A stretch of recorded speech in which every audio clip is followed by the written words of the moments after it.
All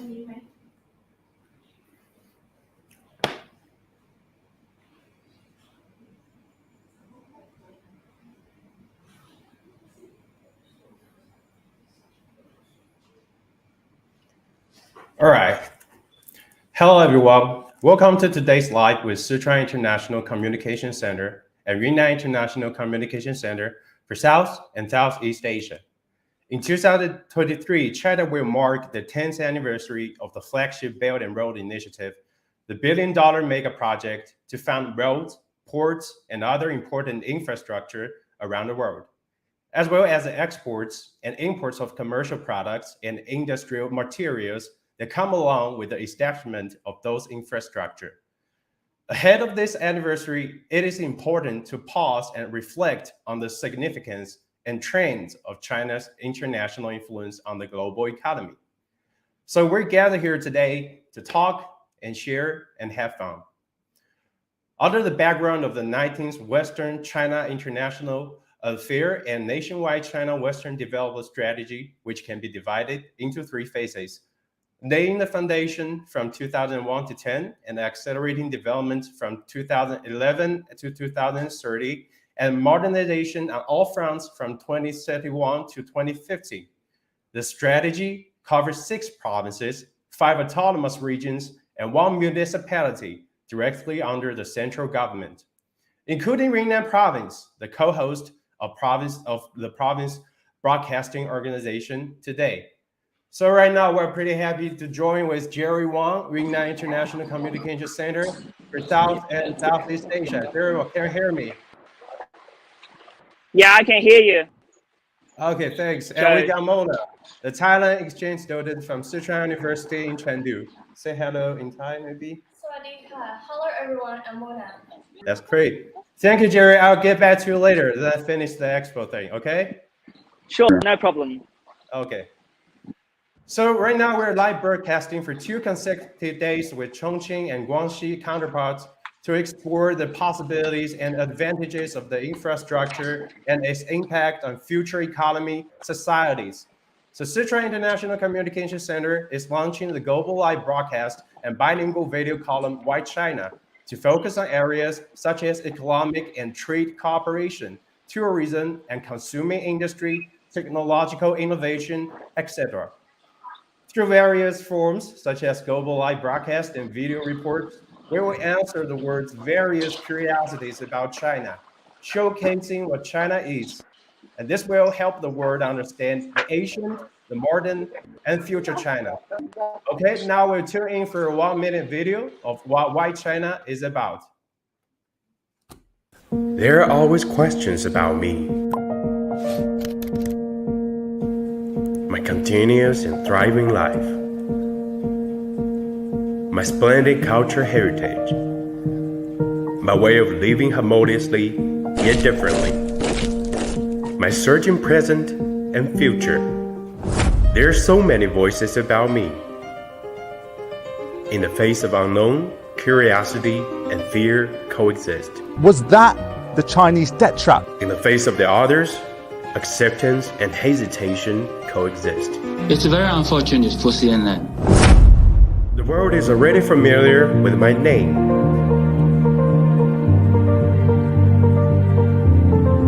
The world is still unfamiliar with my story. Now, I want to answer the world. Why China?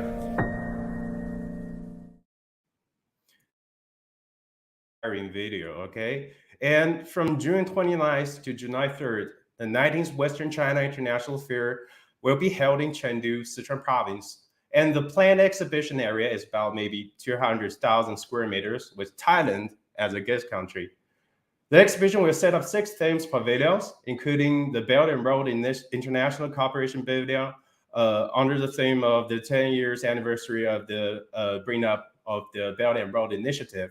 And of course, the New Era China Western Development Pavilion is showcasing how successful the China's Western development is. And the Chengdu Chongqing Economic Circle Construction Pavilion I believe my coworkers has done a great job 2 days ago introducing you some of the things about the Chengdu-Chongqing economic circle and how the economy goes on with Chengdu and Chongqing, as well as 4 specialized exhibitions such as the digital economy and hydrogen energy industry, focusing on building an important platform for investment promotion, trade cooperation, and diplomatic services.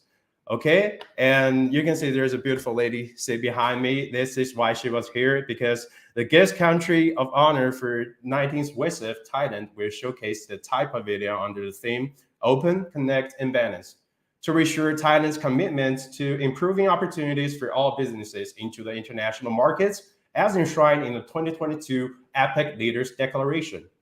So the Thai pavilion, which will showcase Thailand's leading companies in China in all sectors, including trade, investment, tourism, culture, renewable energy connectivity, and sustainable development. The conference has invited more than 60 Thailand businesses to participate in the Thai pavilion, all of which will present their top products in food, beverages, cosmetics, and skincare. I think you're pretty interested in those things, maybe, and household items, as well as Thailand's leading services in healthcare, education, and tourism. So in the past year, the year 2022 marked the 10th anniversary of the Comprehensive Strategic Comprehension Partnership between China and Thailand. So what's more is that China was Thailand's #1 trade partner for 10 consecutive years since 2013, and also Thailand's largest source of FDI applications through the Board of Investment of Thailand in 2022. Okay, I got some questions here for my guest here today, Mola. So the first one is, if you were at the WISF as a Thailand representative, like what is the most unique thing that you want to exhibit and show to the people both in here and in China? 我觉得泰国就是 the way of life，因为他们就是喜欢玩乐，还是容易微笑的那种。就是 they're pretty welcoming to foreigners from all over the world, right? Yes. Okay. And any specific things that you want to introduce them, like something you like in Thailand and you want to really show that to the Chinese fans or audiences? Like tourism. Tourism. Oh, that's the second question I'm gonna ask. Like, can you share with us some of the tourist sites that are worth visiting in Thailand? 因为我是住在曼谷嘛，所以我就是要推荐大家可以去那个唐人街。Chinatown? Yes. Okay. 因为那边有很多吃的，还是除了吃的，还有很多咖啡店可以去拍照，然后逛逛街什么的。然后现在 The Chinatown in Bangkok, right? Yes. Okay. 然后现在我听说有一个新开的夜市，就叫 Joint Fair， 就是在一个商市，那个商市叫Ramanai， 在 Ramanai 的后面。然后 So is Ramanai a Thai language? Yes. Okay. So what does it mean? It means nice stand. I don't know. Nice snacks, maybe. Yes, nice snacks. Maybe. Okay. Yeah. Okay. Can you teach me how to say that in Thailand? พระรามเก้า Palam Gao. Yes. Okay. I did a great job, right? 然后我觉得大家可以去那边尝试一下美食什么的。然后我这个暑假要回国，也要去玩一玩。Okay. 那除了 except for Chinatown and the light stand, are there any other cities that were worth mentioned in Thailand that if people want to go there to travel? 如果大家喜欢去海边的话，可以去普吉岛芭提雅什么的。对，就不在曼谷里面。但是我是住在曼谷，所以我就推荐大家去 Chinatown。So if I are going to Thailand, can you teach me some useful Thailand language if I want to go there as tourists that basically know nothing about Thailand? 除了สวัสดีค่ะ So yeah, except for that. 可以说เท่าไหร่ครับ，就是เท่าไหร่ครับ 这个多少钱？多少钱? 对 How much เท่าไหร่ does it cost? Yes. เท่าไหร่ฮะ Okay. And as you have mentioned that you have been in Chengdu in China for how many years? 1 year. 1 year. 1年 Okay. So compared to your life in Thailand and Chengdu, are there any differences that you want to share with us in terms of the lifestyle, the food, or living cost? lifestyle 这方面的话，就是我住在曼谷嘛，所以就是首都嘛，大家过得就是很快那种， the 对 pace, 是 the style is that everybody's rushing. 对，然后时间就比较有限。 Okay, 对，然后成都的话就比较 chill， 比较慢比较一点。 chill 一点哈。对，慢一点。然后 food? 去这个方面的话，这边吃的比较油腻，就放油放的很多。Yeah. 对，就是我刚来的时候吃的不是很你觉得 it's not pretty healthy? It's Yummy. too much oil, right? Too much Yes, oil. yes. Okay. 然后在曼谷的话，饮料他们喝的比较甜。如果去那边旅游的话，你可以跟他们商量，就是说可以放少点糖吗？还是什么的？对，因为 Okay. 那边吃的和喝的比较甜。 Okay. So how about the living cost? Like you stay here, like basically everything like food, travel, commute, and the maybe if you rent a house and everything compared to in Thailand, how do you tell the differences? 在泰国的话，曼谷的人的话，就是他们收入一般的人哈，就一个月大概5000人民币，就是生活费会比较低，然后我们一碗饭就大概10块人民币，这是一般的饭，可以吃饱的那种。对，然后在成都的话，就一碗就大概20块人民币。对，所以就是感觉如果去曼谷生活的话，生活费会比较低。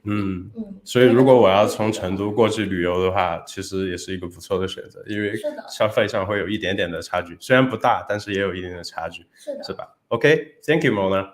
Okay, so we're basically talk about like we asked Mona to tell us how the advantages, pros, and cons of traveling between Thailand and Chengdu, the capital city of Sichuan, and also we shared some things about the Thailand as she being the Thailand representative, and ask her to introduce some of the things that she wants to introduce in terms of if you're acting like a tourist and travel to Thailand. And in this part, since she mentioned about the Chengdu, and basically I'm a Chengduer. I've been living in Chengdu for almost 20 years, except for some couple of years when I went outside for study. So based on my personal experiences, I think over the past 15 to 20 years, Chengdu has pretty much changed a lot. And I concluded into different aspects. One is about the commuting. The railway system, before I lived Chengdu for like 2010, I believe there from only 2 lines of subways 10 years ago.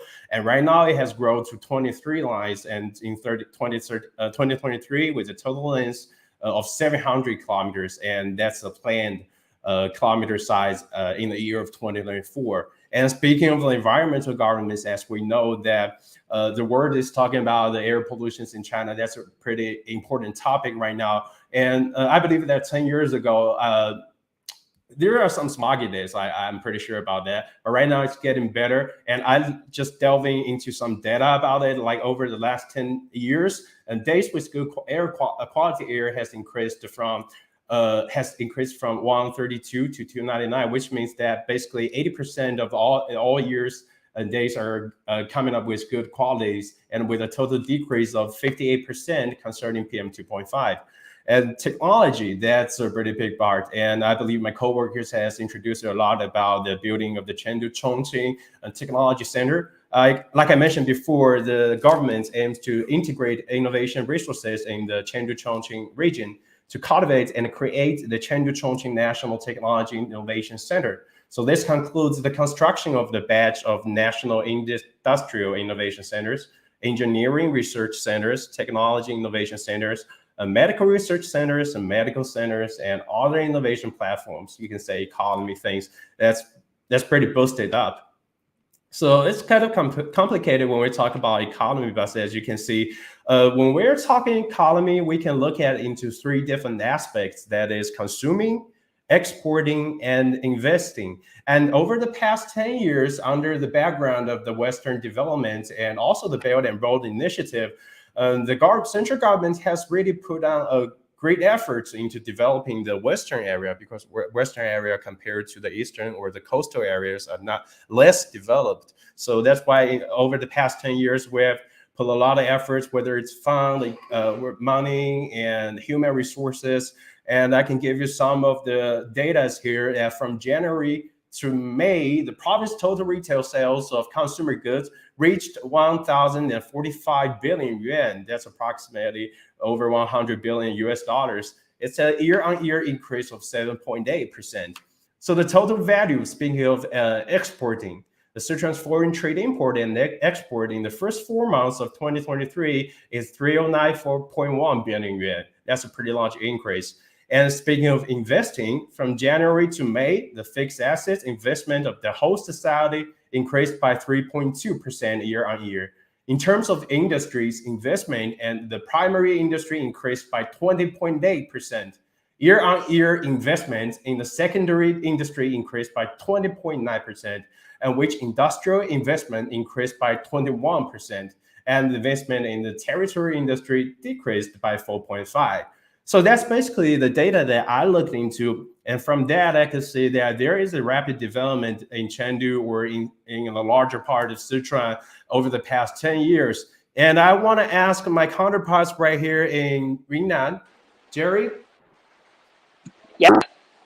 Yeah, as you heard before that, I have done some briefing about the development of this Chengdu, the capital city of Sichuan, in terms of its economy, its commuting, and air pollution. Mostly are from my personal experiences and some of the data to compiled to support my experiences. So I want to ask you, since I think you have been in Kunming for quite a long time, right? Yeah, that's right. Yeah, so from your personal perspectives, can you tell me some of the personal experience of how Kunming has been developing over the past 10 years, please? Okay, sure. Thank you very much, Joe. As far as you have seen, Kunming is a very, very diverse city. Many people, not just from China but overseas, know about Kunming because it's known as the city of eternal spring, or the spring city. So many people come over here for tourism, for leisure, for relaxing themselves. So Kunming has long been a ideal destination for tourism. And on top of this, as you know, the COP15 Convention of Biodiversity of the UN was held here in Kunming 2 years ago. So that also raised Kunming's the provincial image and the urban image of Kunming to the national stage and international stage. So over the past 10 or 15 years, Kunming has been developed very fast in terms of its infrastructures, and also this opening up to the world is just fascinating.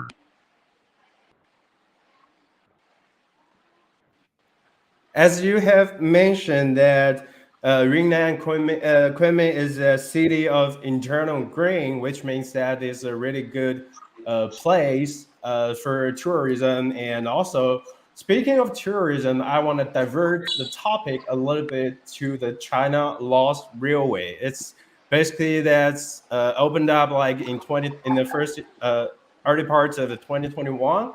And please allow me to do a brief introduction to the audiences about what is China-Laos Railway.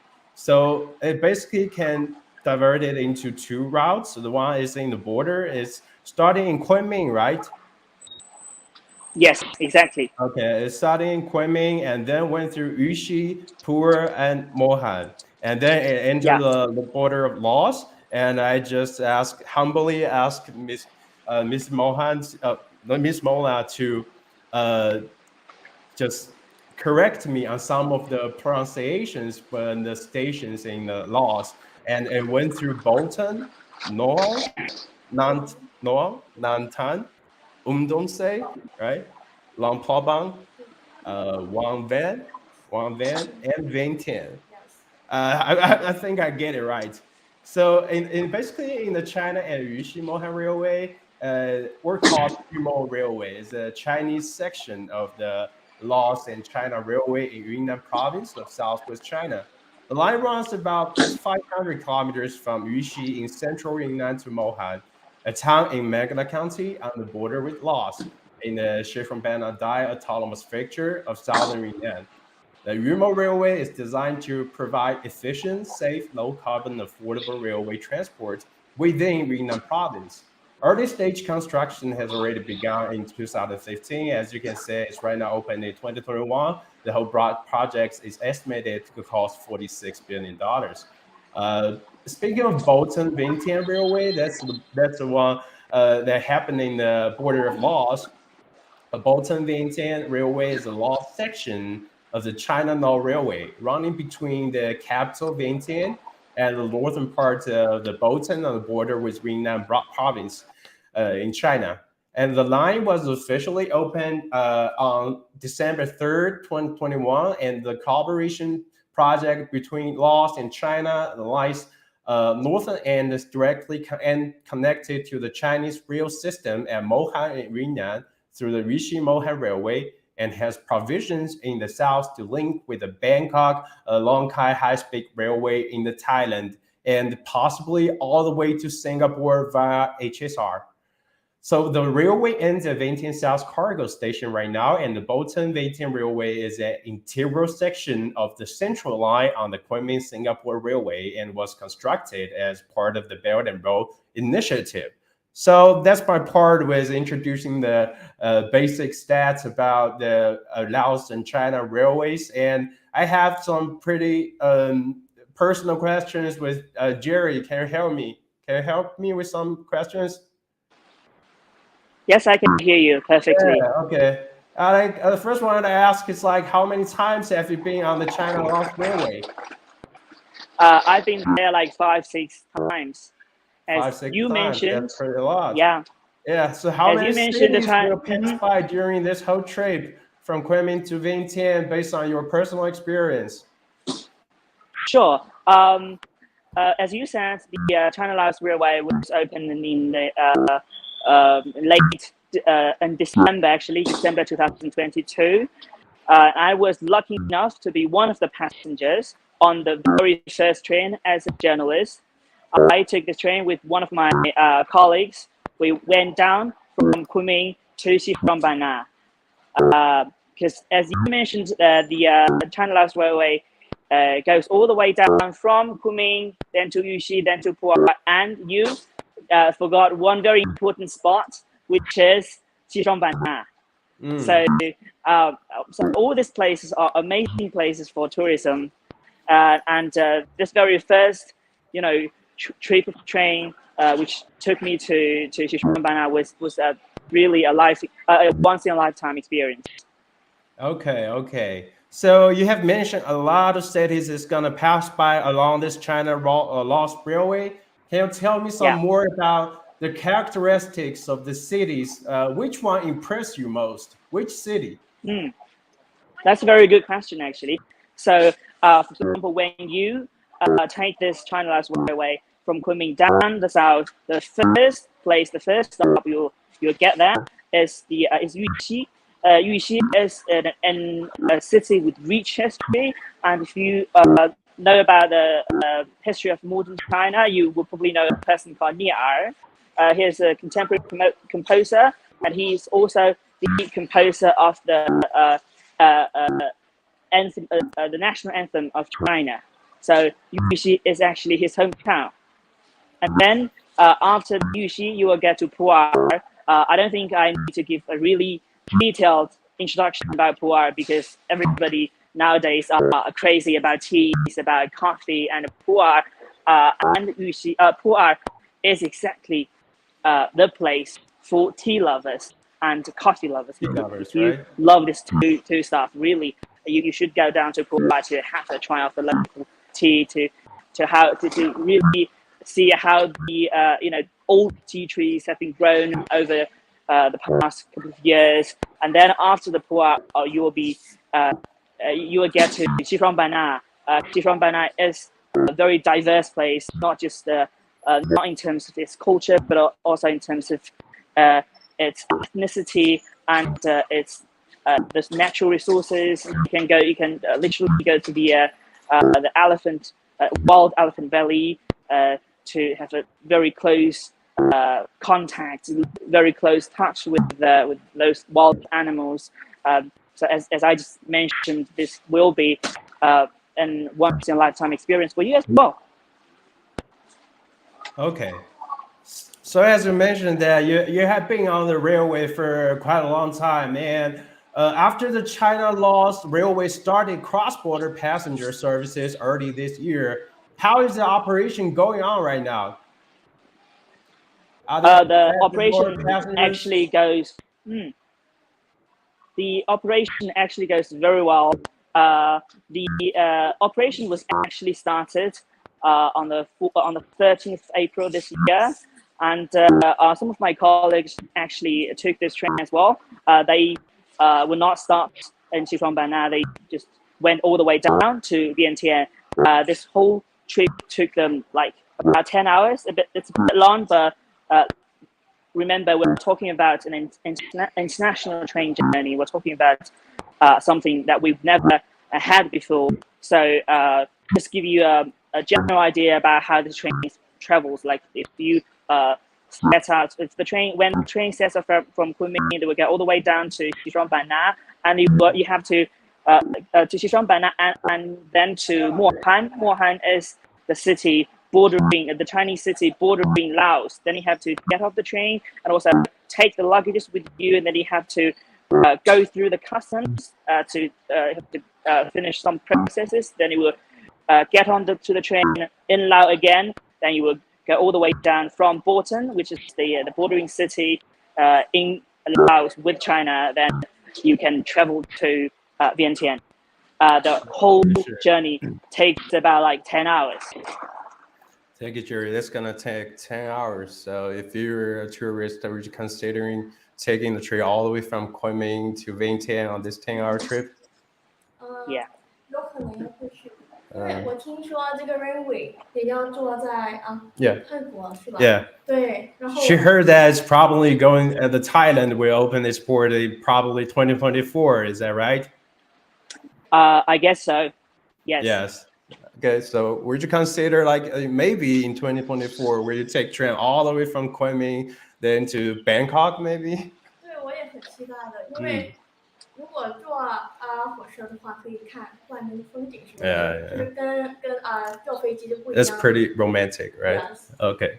So speak of that, I want to add some data to the China-Laos passenger services to add some maybe solid data to support Jerry Wang's quote. And the train that's gonna pack for this whole trip of the passenger service is speed up of 1,060 kilometers per hour through mountains and valleys. And there are 8 stations along the route that stretches over 1,000 kilometers. And the journey takes 10.5 hours, including the time spent on going through customs. By now, the China-Laos Railway has handled 25,000 cross-border passenger trips since the launch of its passenger services on April 13th. According to the Mohan entry-exit border checkpoint, during the period, the Chinese border town of Mohan in the country's southwestern Yunnan Province logged 14,156 inbound passenger trips and 11,752 outbound trips. And I quote from a tourist from Laos: after the China-Laos Railway launched the international passenger train service, many Lao enterprises are willing to do businesses in China. My friends and I are going to China this time to check out the local market. That's a quote from the news that I just acquired yesterday. And one last question for you, Jerry, before we went in the video. If I were a tourist, as you mentioned, it take maybe 10 hours from Yunnan to Vientiane. So anything that I should pay attention to if I want to go on this trip? There are nothing particularly that you have to worry about. But it's a long trip. It's a long journey. Then you have to all your belongings to keep all your belongings well. And as far as I know, for now you need to report your health condition on an application before the travel. I think that's the most essential part. And also, I have to bring less clothes, right? Because if you went southern, the weather is gonna get warmer, right? Yeah, definitely. Okay. I remember that before we get this live, you showed me a video of you like testing the whole thing of experiencing on the passenger service of the China-Laos Railway. Do you mind I play the video for a little bit? Of course not. That was Now I'm gonna show you guys a video of the passenger service of the China-Laos Railway. Let's take a look. The China-Laos Railway is going to open in days. Look where I'm standing right now, the Kunming Railway Station. Today, I'm going to explore this railway with many other journalists. Please follow me. Can't be more excited. Let's go. If you ever enter the VIP waiting room. Where's my high-speed train? Where's the train? Oh my goodness.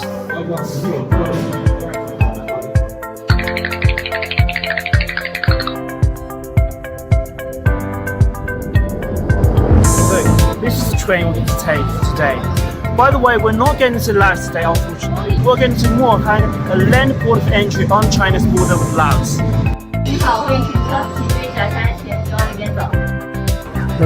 Look this way. I think they're from the TV station. How interesting, I've never seen this before. Right, these two engineers behind me are from China Mobile. Their works are to make sure that we have mobile signals on this train. 孔雀蓝在制服设计中尤为少用，所以我们的制服全都是定制定染的。当乘务人员穿上身时，可以很好的凸显个人气质。Genuinely lying down like this. Now I think I can fully relax myself and enjoy a movie. I remember 3 years ago, I drove to Sichuan via that highway over there. And that took me like 6 hours. But today, with the train, 3 hours is more than enough. Guys, I think I've smelled something. As a foodie, that smell must be food. Look, I'm correct. All kinds of food here. And over here we got some bento boxes. It just gives me a feeling that I'm not in China but in Japan right now. For you. You know what? Today I got a chance to get into the locomotive. Have you ever got a chance to get into a locomotive of any kind of trains? But I get today. Ooh, wow, amazing. Whoa, so hot, it's sizzling out here. I have to take off my sweater right away. We are in your hometown right now. Wait, I know what you're thinking about. Skewers and beers, am I right? Now I'm in Mohan, the end of today's journey. Look how many clothes I have in my hands. But now I don't need them anymore.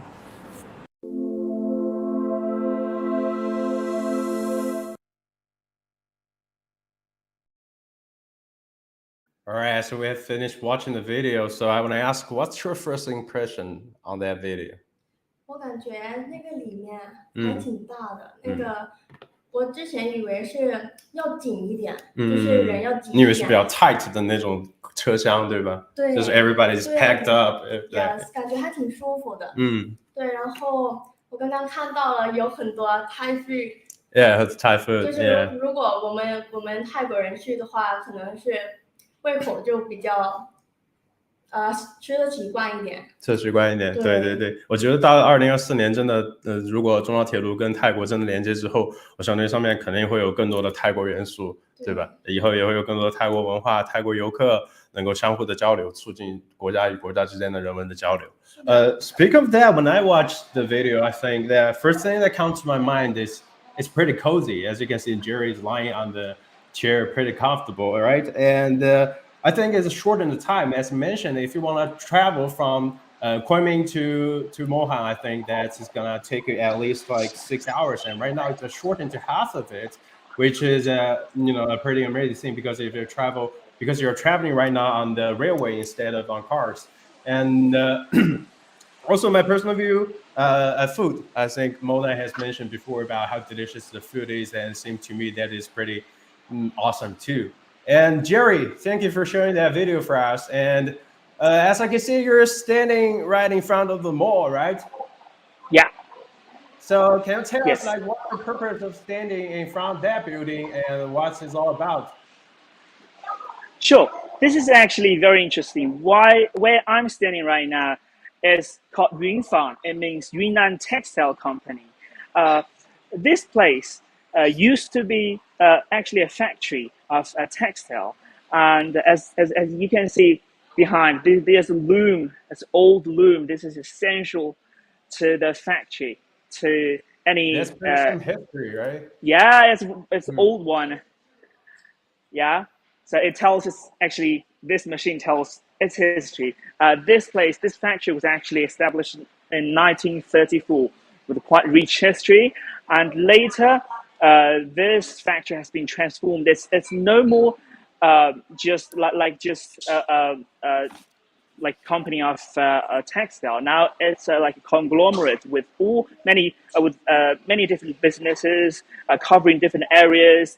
So in 2008 exactly, they built this place. It's actually called Southeast Asia Mall, where you can find commodities, products from a lot of countries: Cambodia, Thailand, Vietnam, and also some products from Southern Asia, like India,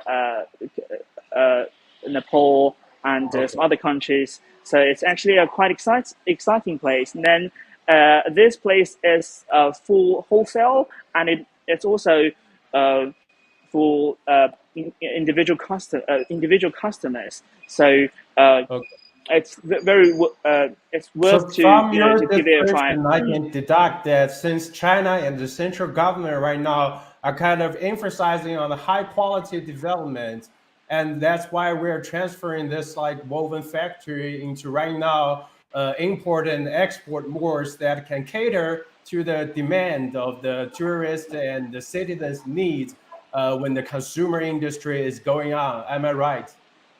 Exactly, because as you know, traditional industries like textile and the stuff are actually in a long-term decline, and so not just the local government, but every companies, they have to find a new way for themselves to develop themselves, to transform themselves into something new, and because of Yunnan's this geographic locations, this geographic advances. We are very close to Southeast Asian countries, so this company just think it's a very good idea to probably transform this place into a venue where people can encounter with the culture of Southeast Asia, and because of the limited time, we don't have chance to show you what this place looks outside. Because if you go outside, there's actually a pedestrian street.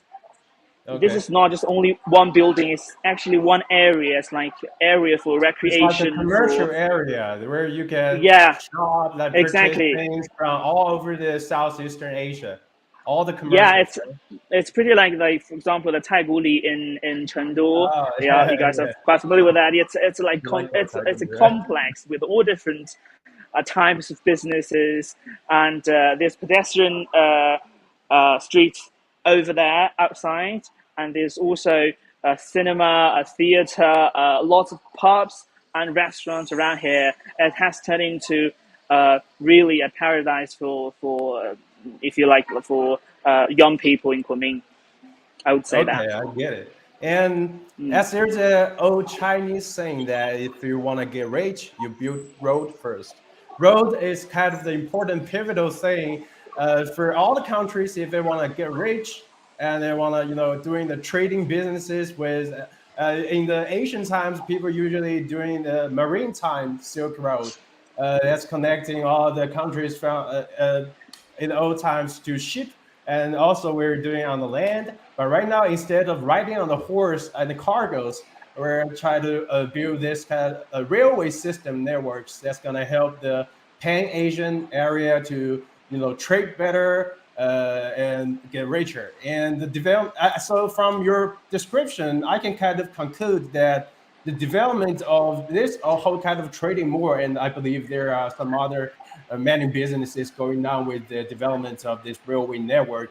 I think it's certainly related to the construction of the railway system that's going to later benefit the people of the Pan-Asia area riding maybe 10 years or 20 years later. So we will dig into a video of what the experts' views on this railway system, please. Thank you, Jerry. Thank you.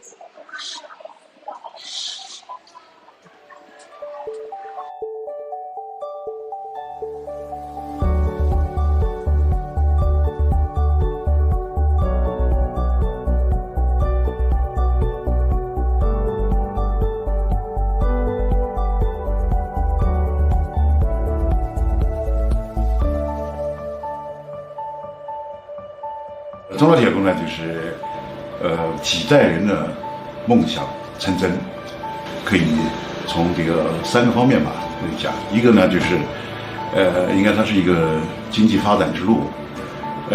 第二个呢，从这个旅游的角度来讲，这个是一个诗和远方的之路。第三呢，它是这个人类命运共同体，中国老挝命运共同体之路。应该从这3个方面来讲。从经济来讲的话，这条铁路有一个很大的一个特点，它就是它在这个云南省的墨江县穿过北回归线。那么本身这个不同气候带的这个互补关系啊，这就会成为未来经济发展的一个很强大的一个动力。第二个呢，我说这个它是诗和远方的这个，它就是这样的，就是这条铁路呢也是这个跨越国界的。跨越民族，跨越文化的，跨越这个不同流域的，但是在1天之内，你就可以体验到4季，对这个未来的这个旅游的这个吸引力是非常大的。整个来讲，从昆明到万象这个地带，将成为一个就是一个比较大的一个最适合人类居住的一个地带。第3个呢是世界命运共同体的这个之路。从这个历史来看，就是这个中老铁路呢，就是点亮这个泛亚铁路网的一条令人特别激动之路。这条路通了以后，整个泛亚铁路成网，也就是现在我们这个昆明到万象的这个铁路呢，也就是最新版本的东方快车。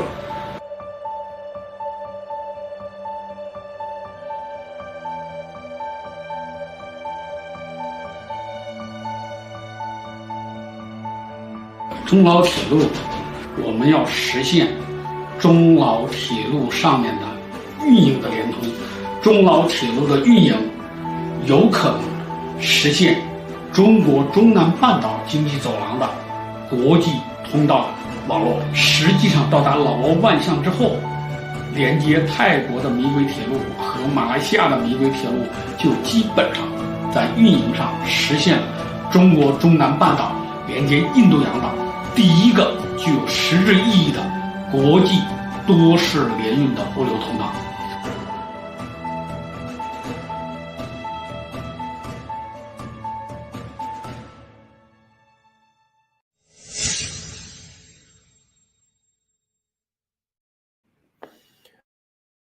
Okay, as we've watched the views of the experts on the China-Laos Railway and their future experiences and how the China-Laos Railway also maybe across Thailand will work.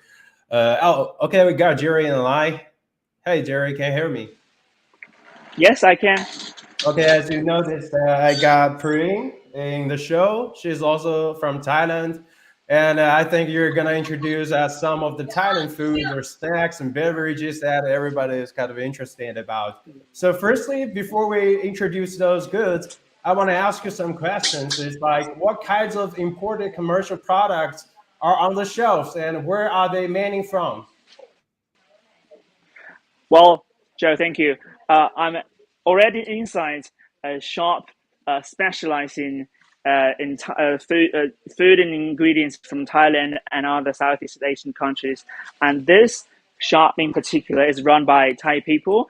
And many of their products, I don't know the percentage, but many of the products actually from Thailand. I just give you a quick look at some of them, like some like durian candies made from durian. These are some. you know, desserts from Vietnam, coffee from Laos, coffee from Vietnam. And over here, for example, you guys must know this. You guys need to give us introduction about instant noodles from Thailand. Which flavor? Yeah, which flavor is your favorite? Which flavor? I think I'll leave that problem to my two beautiful ladies right here. Maybe they know better than me. Yeah, I think I should hand over to them. Just let them give us an introduction. What we should buy. Introductions about what's on the shelves of the instant noodles. Which one's their favorite? Can you put the camera closer to the instant noodles? It's kind of shaky right now. Oh yeah, I guess is it pork? 你们最喜欢的这个泡面品牌是哪一个？How to say that? 冬阴功 how to say that in Thailand? Tom yum soup. Yeah, Tom yum soup. That's pretty famous because there are a lot of Thailand restaurants right here in Chengdu. And after this show, I'm gonna taste the Tom yum goong. Choose one of the restaurants. And any other instant noodles? Can you please stable your cameras? Some of the just focus on. For example, this one's with cups. We got some more here. What's that? Can you see that? Can you put the camera closer? Are you familiar with that? They're also Thai. Can you choose some different things, like Jerry? Something that looked really different at the first glance, because I believe that most of them are Tom yum goong, and I also believe that's a really traditional dish in Thailand, right? Tom yum goong. Yes. Over here we have a lot of sauces. I'm not sure if you guys know how to use these sauces, like spicy sauces, fish sauce, tamarind sauce, Thailand, all this stuff. And curry, Thai curry. Spices, right in the old time. So, like India, Thailand also use a lot of spices. Can you choose a particular one there? You seem pretty confused, and show to our two guests like what it is, and I believe they can give me a better understanding of what it is. Sure, probably the take your fish time. sauce. We got all day. Oh, it's a yulu fish. It's a fish sauce. Fish sauce. Yeah. Okay. When was it used? It's like soy sauce.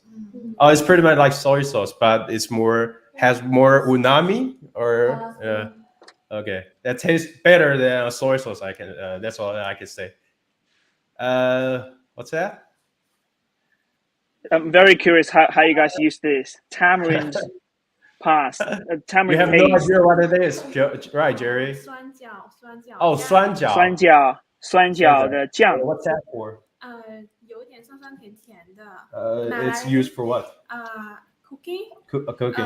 What kind of cooking? 炒那个炒虾最好吃。炒虾 shrimps. Oh, it's better to cook with shrimps. You can buy one and try that at home, Jerry, tonight.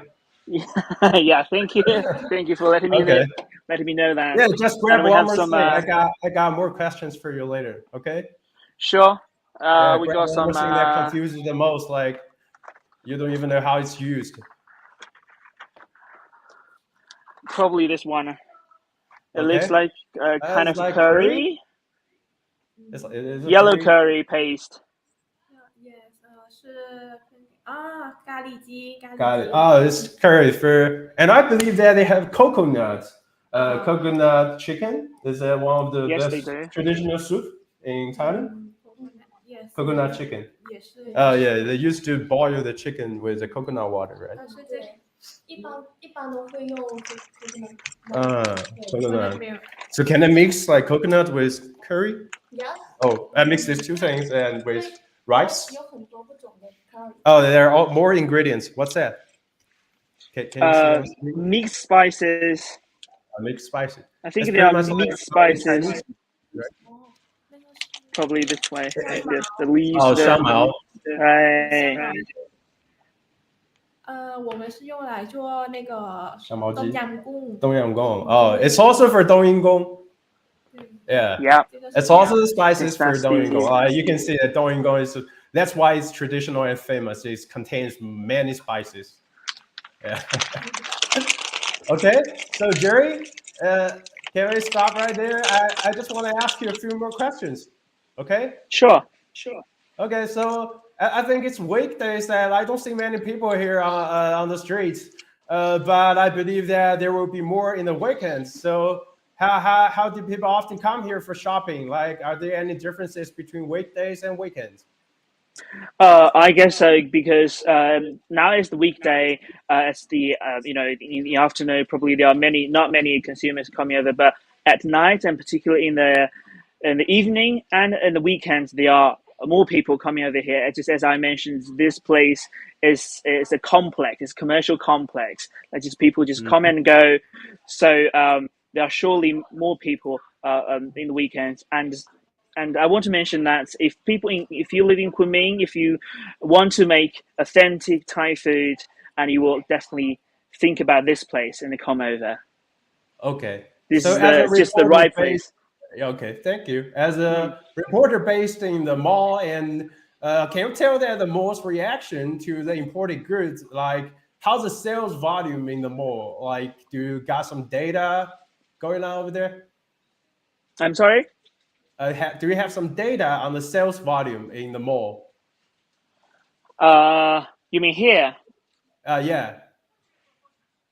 Like how it's priced, and maybe how many they sell. Maybe we're gonna later ask the, Right. Just take a couple of examples, like the fish sauce we just showed you guys. This right. This stuff. It's like about 10 kwai. It's about 10 yuan. Oh, it's very ordinary. How much would it cost? Right, and maybe 5. 5? Right? 5.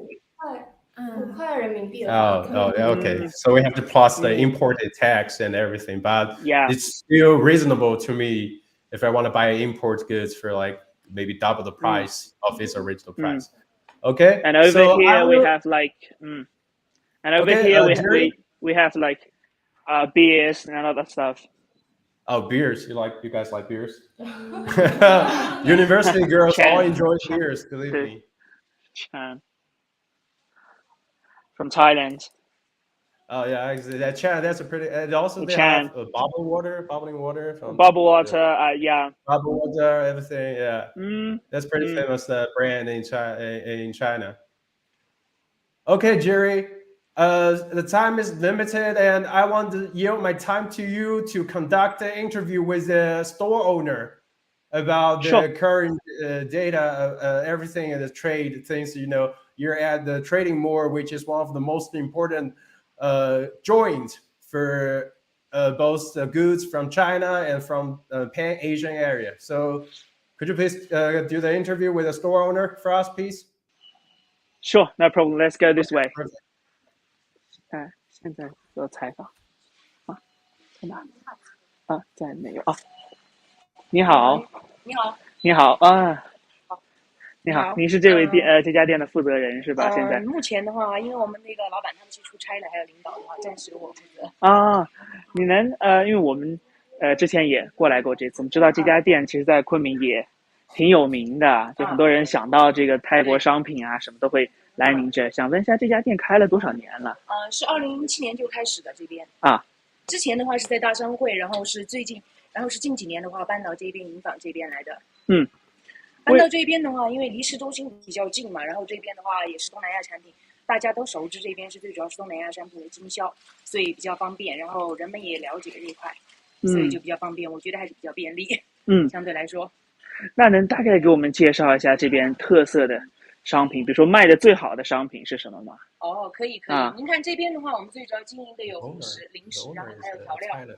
最主要做的比较多的话是调料这边，看调料这边的话就比较符合昆明人口味的酸辣的，像这个冬阴汤，还有这个辣椒酱之类的，还有这一款蘸料啊，这些都比较符合昆明人的口味，相对来说还是比较受大众喜爱的这个产品的话。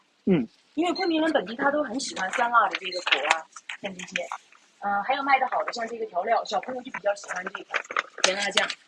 甜辣酱。对，还有这个冬阴功汤，像这一排的话，最主要是老少皆宜，可以说是，然后比较销售的也比较好，也比较简单方便操作。这款汤就，可以说是整体来说这些调料的话，豆粉来说的是一个懒人调料。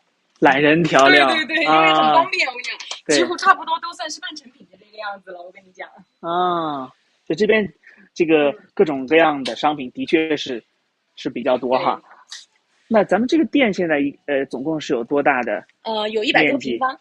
100多平方。对。然后这个整个的货物种类大概多少种？货物种类的话，最主要经营的是东南亚的产品，有泰国、老挝、马来西亚，还有越南这些。有300多个 SKU， 但是最主要的呢是以泰国为主。泰国为主啊，所以这边虽然说是主打泰国，但是咱们东南亚其他国家的一些商品也都是有的。是的啊，您刚才说咱们这个店之前在大商会，对吧？然后后来搬到云坊，为什么会决定搬到云坊这边？因为离市中心比较近呀。还有它整个交通也比较方便。因为这边它是叫东南亚的一个商城，这边还有哪些便利性？东南亚商城的分销中心，因为很多人都熟知这边是有东南亚产品的。都会往这边来买采购，所以的话还有加上你看外面也有公交车站，然后那边也有地铁站，所以就很方便。所以就决定搬到这边。所以您这边的这些商品是除了像我们现在看到这样的零售，也会比如说销往这个供给一些餐厅吗？本地的？会，昆明的大部分的那个东南亚餐厅都会往这边进货，因为我们做的最主要就是调料，然后还会供往一些省外的都有，比如说上海啊、江苏、北京、重庆、四川。这些都有，广州都在供货。我们就是像重庆、四川的，咱们的一些货物也会从您这边批发，然后运过去。一般运输方式是怎么样的？一般运输方式的话，我们最主要是走物流，或者是如果加急的话，我们会发快递。发快递。对。那比如说像到重庆、成都，大概多长时间？一般走物流的话就是2到3天。2到3天就到了。对，就是很快的，还是相对来说。如果走快递的话，我们可以发急件，像顺丰之类的。那就比较快了。那像您在这家店工作过了多长时间？我在这家店的话，我是17年来这边的。17年在这边那整个这个你看也10多年了，整个这家店的变化你也都了解。对，大概都了解。那您最近这么多年最大的感受是什么？就是因为我们知道云南对外开放，咱们越来越开放了，就是不管是人想出国还是咱们货物想进来都越来越方便，越来越便捷。那您这方面您有什么样的体会呢？我觉得现在就这个来说的话，以前我们初期可能会选择用飞机啊、高铁之类的货物运输，我们会有海运、陆运，对不对？但是空运选择的比较少。但是现在中老铁路开通了之后，我就觉得运输就会很方便，然后人的来往也就会越来越多，越来越多嘛，大家经济肯定发展会越来越好。当然，公司这边呢也会。货物的运输方便了呢，我们供给给餐厅或者是供给给批发客户呢，还有一些零售客户，肯定就会越来越多，就不会出现供不应求这个情况，所以我还是觉得比较好的这一块。非常谢谢你，非常谢谢你。不客气。So basically, 再问一下您个姓，我姓陈，陈。Okay, as a Miss Chen. Okay, thank you. She's responsible for this shop right now. So she just tells me that this shop was actually opened in 2007, and before they were in another place, and then they chose to move to the Yunnan, the place where we stand right now. One of the reasons that they choose to move here is because this is the center for commodities from Southeastern Asia, and she's really looking forward to have a bright future, to see like more people get to know about Southeast Asia through their shop. Okay, I get it. So before we went to the next shop, I want to ask my two guests right here, like, you can also interact with the owner right there. Like, if you want to introduce one particular snacks or beverages, which one do you want to introduce? 我会推荐半多乐鱿鱼片。半多乐鱿鱼片，老板，我们那里有半多乐鱿鱼片吗？他们线上有泰国的一位小姐姐说，他们最喜欢的是半多乐鱿鱼片。是哪一个商品？我们看看有没有。还有的。有的。Trying to show that. I think that's one of the favorite snacks for Mrs. Mona and. This one. We're going there. 甜辣的，蒜香的。Is that? 是不是 ？How much does it cost? How much does it cost right there? 10 kuai.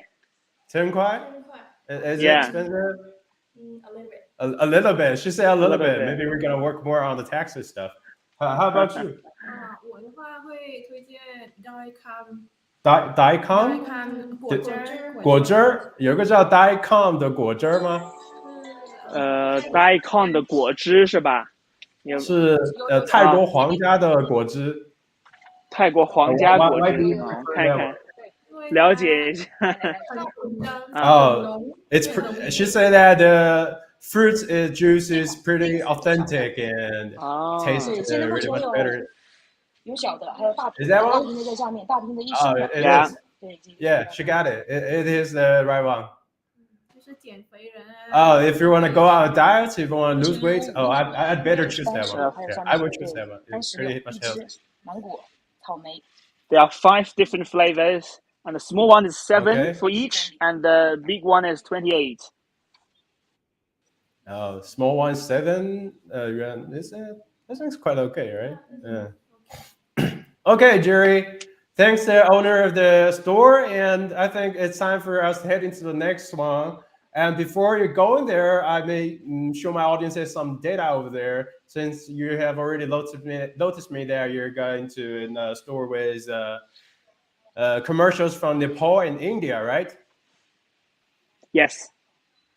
Okay, so maybe you can have a tour around the store a little bit, then I will introduce some data to my audiences. Okay. I see you in a minute.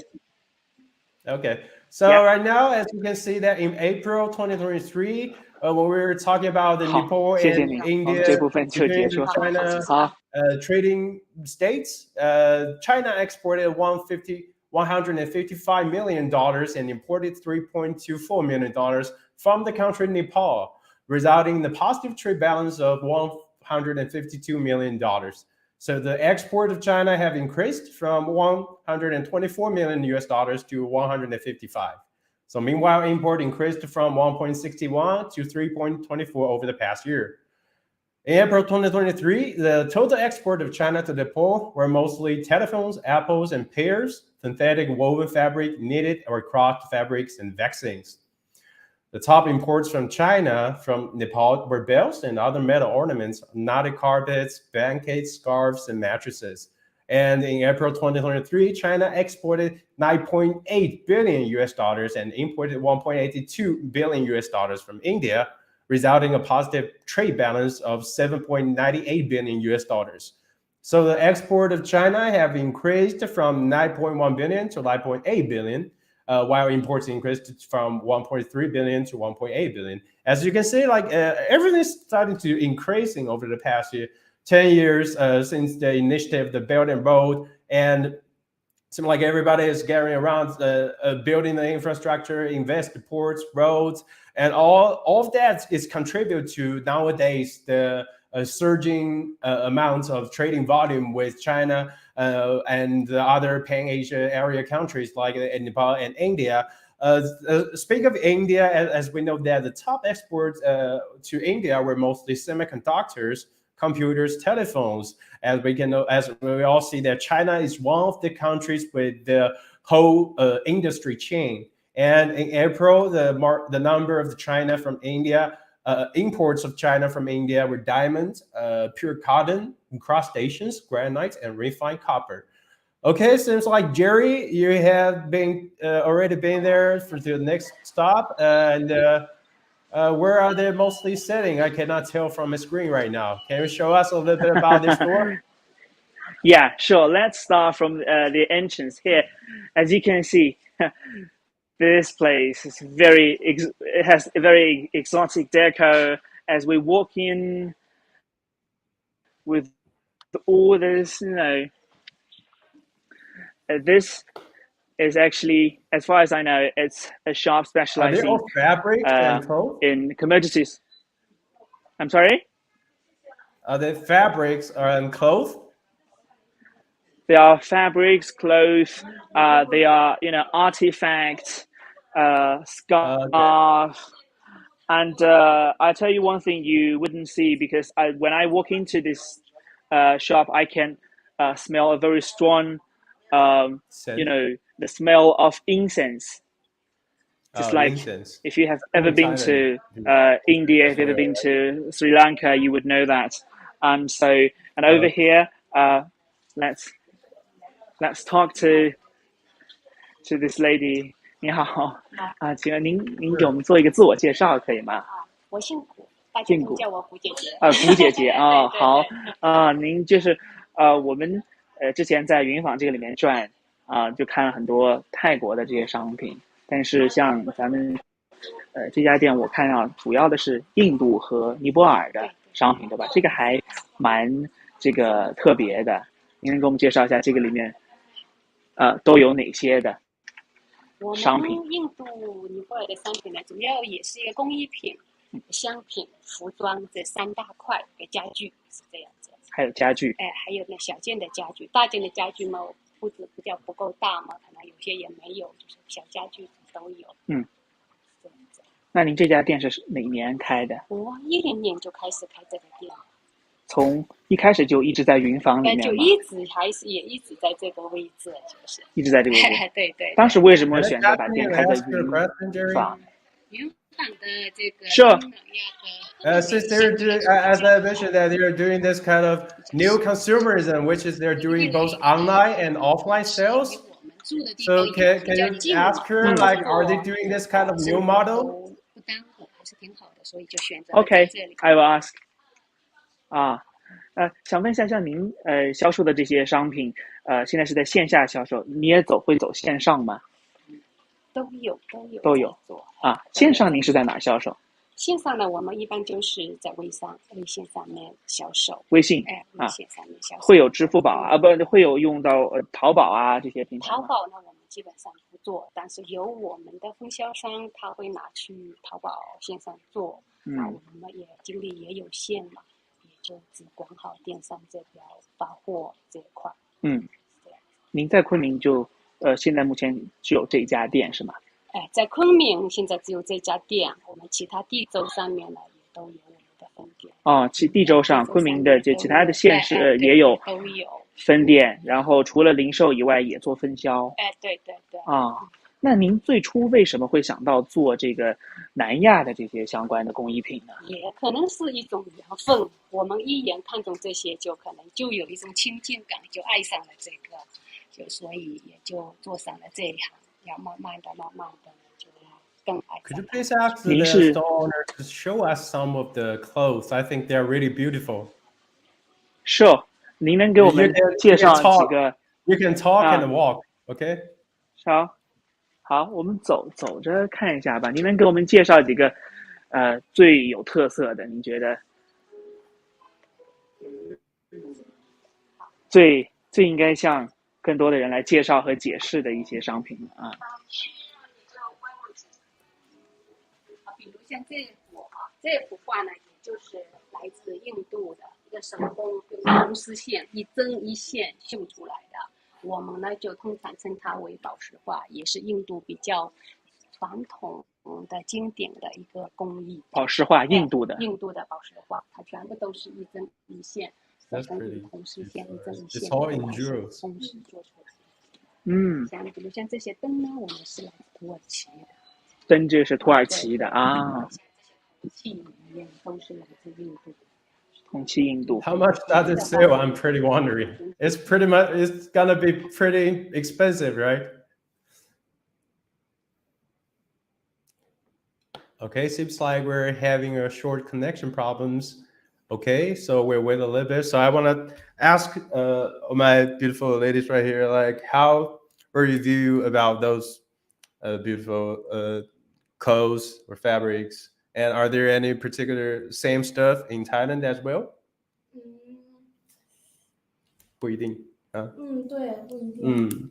你们泰国的服饰的话，你觉得最漂亮的是哪种服饰？泰国的服饰，我们也不太了解这块，反正都。平时小时候穿的最多的是那种传统的服饰。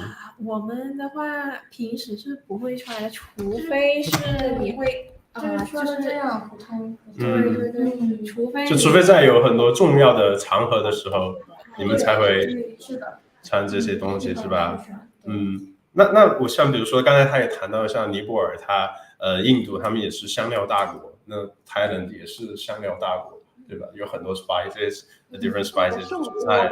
那你觉得所有香料里面，你觉得哪个是平时使用的比较多的？香料啊。是不是平时不怎么做菜？香茅吧，不会做菜是吧？So I asked the wrong guy. Okay, so are we get back online?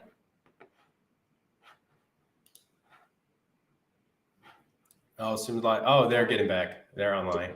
受欢迎的一款，采用实木的柚木来包涂镶嵌的这个精力。Oh. This is from Nepal. 是怎么样操作的？ It's like a bronze bowl to me. I know that. Some ritual stuff. 很静心，基本上是用于做冥想、做疗愈。你把菜浇上。都是。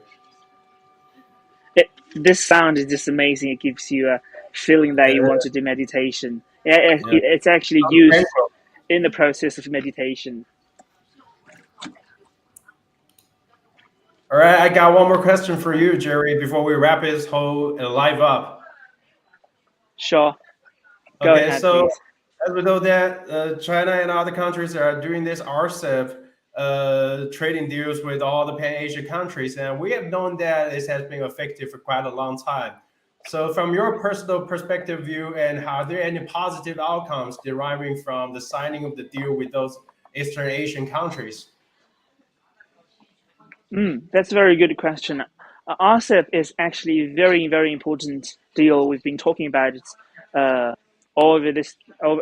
for the past 2 years, and because it's mostly about commodity. It's a commodity deal to allow commodities and products from different countries to enter other countries freely without tax or with tax.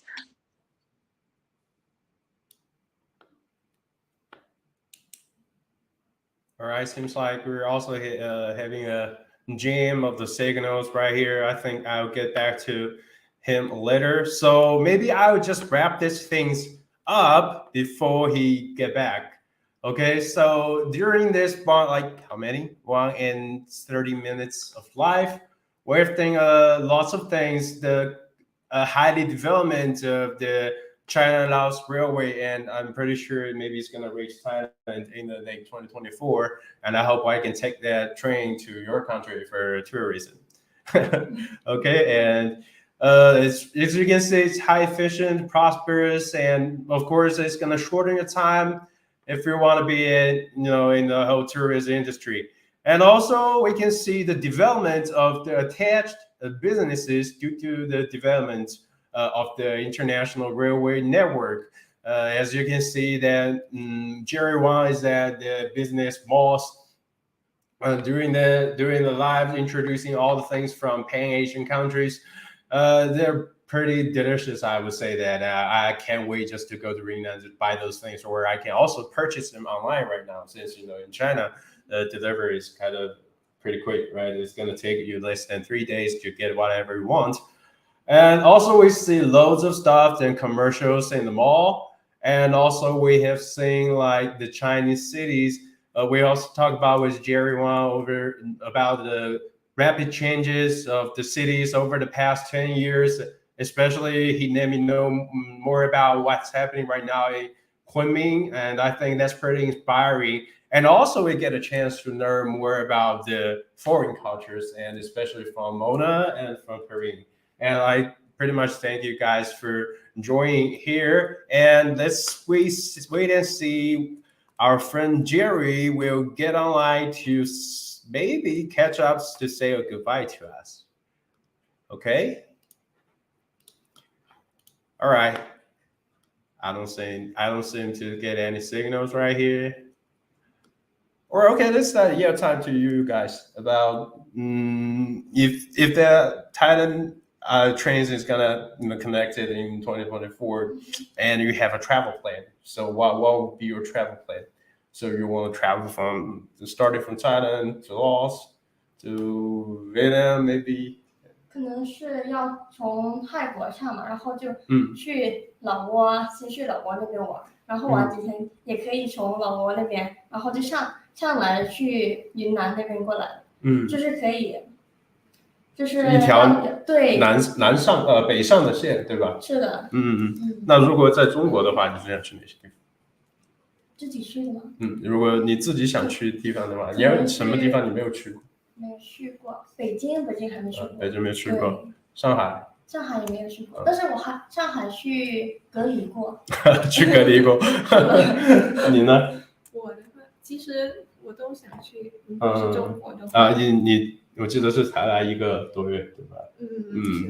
对，我觉得以后肯定是有机会的。好，我现在看一下，Jerry。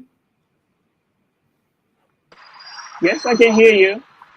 I'm already. Hey, Jerry. Oh, you come outside. You're live. Okay. Yeah, come outside. Sorry about that. Do you want to say something finally to wrap up this interview for us? Thank you very much for inviting me to join this live streaming. Really appreciate. And yeah, this place is very typical because, as I said. There are many people in Kunming who love communities from Southeast Asia, and I also recommend if you guys or any people coming to visit Kunming or come for tourism, I do recommend you guys to visit this place and select 1 or 2 commodities, gifts, bring a couple of gifts back to your home from this place. All right, thank you, Jerry, and. We have learned a lot about the Kunming City, the China-Laos Railway, and the economic development of China, the Belt and Road, and the Western conference that's gonna be held here in Chengdu in the next month. And let's wish that a success. Wish you good. And finally, thank Mona and Kareem for joining our show. And thank you, Jerry, again. We'll catch up later. This is Joe from SICC. Thank you. Thank you very much. Best wishes.